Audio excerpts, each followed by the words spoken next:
So let's talk about a huge problem in cybersecurity. When a hacker steals your data, they're not supposed to stick around.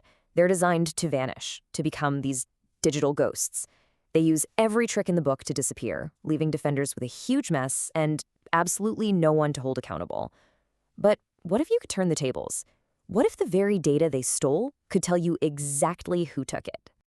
Okay, so the first thing we got to get our heads around is what the pros call the attribution problem. This is the fundamental challenge, the absolute core of why catching these digital ghosts is so darn hard. And that really brings us to the central question for this whole explainer. How in the world do you catch a hacker who's already vanished into thin air? I mean, once they're gone, right? It sounds impossible. But it turns out there's a really clever answer. That whole process of unmasking them is called cyberattribution. And let me tell you, it is incredibly difficult. Attackers are using layers and layers of tools to stay anonymous. You know, things like Tor, VPNs, these crazy complicated proxy chains, all to turn their digital footprint into a complete maze of dead ends.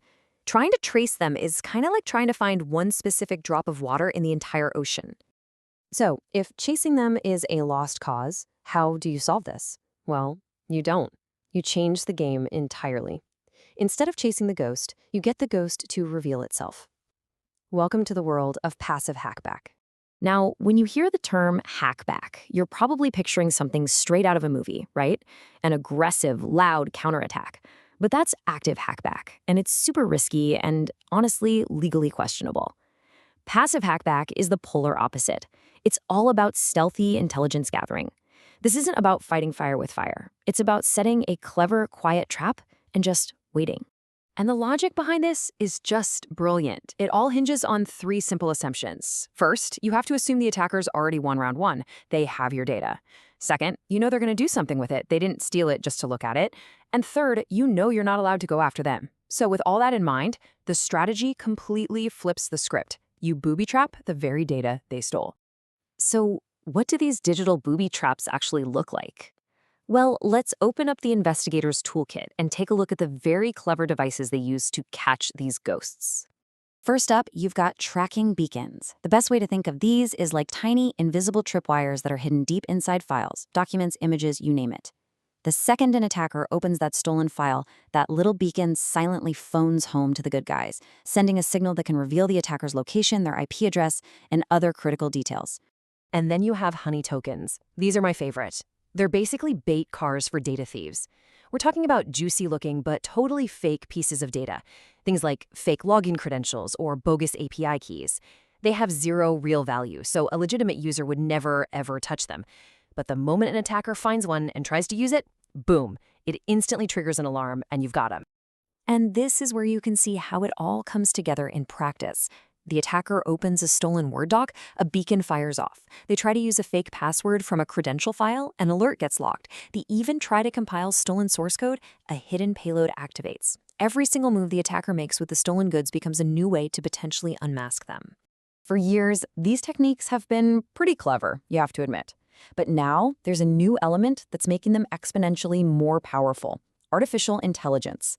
AI is basically turning this cat-and-mouse game into a battle of digital super sleuths. And really, what it all boils down to is this. AI is like a massive force multiplier.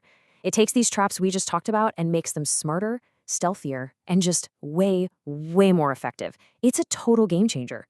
And you can see the impact right here in the data. This first chart is showing the beacon callback success rate, basically how often the trap actually works and reports back. Using the old methods, you'd get a success about 20% of the time. Not bad. But with AI, that jumps to a staggering 70%. The AI can actually adapt the trap on the fly to fit the attacker's environment, which dramatically boosts its chance of success. But, a trap is useless if the bad guy finds it first. It has to stay hidden. And as this next chart shows, AI gives the stealth level a massive boost too. The ability to avoid getting detected by the hacker jumps from about 67% all the way up to 90%. That makes these traps pretty close to invisible. So, when you put it all together, a much higher success rate and way better stealth, you get this: a huge leap in the overall composite effectiveness score. AI doesn't just make the traps a little bit better, it fundamentally rewrites the rules of what's possible. And this isn't where the story ends. The evolution is just speeding up. We're already seeing these AI-enhanced payloads today. But in the near future, we're looking at things like quantum-safe communications, basically unhackable channels for these digital spies to report back. And further out, quantum computers that can find attacker patterns in enormous datasets almost instantly. Now, I know what you might be thinking. This sounds a little bit like the Wild West, right? Spy versus spy. But it's actually anything but. This entire field operates under a very strict set of rules. This isn't about digital vigilantism. It's about disciplined, lawful intelligence gathering. So here's the really crucial part, legality. Unlike that aggressive hacking back we talked about, which can get you into a world of trouble under laws like the U.S. Computer Fraud and Abuse Act, these passive techniques are specifically designed to be compliant. You're not breaking into anyone's system. You're just waiting for the attacker to spring a trap that they willingly stole. And beyond the law, there are some really strong ethical guardrails. The goal has to be strictly limited to attribution, nothing more. The trap has to be proportionate to the threat, and maybe most importantly, it has to be designed to minimize any chance of collecting data from innocent people. This is precision work, not a digital dragnet. So all of this leaves us with a pretty wild final thought. We know attackers are going to start using their own AIs to sniff out these traps. So are we heading toward a future where cyber conflict is this silent, invisible war? A war fought not between humans clicking keyboards, but between competing intelligent agents, battling it out in the hidden corners of the digital world.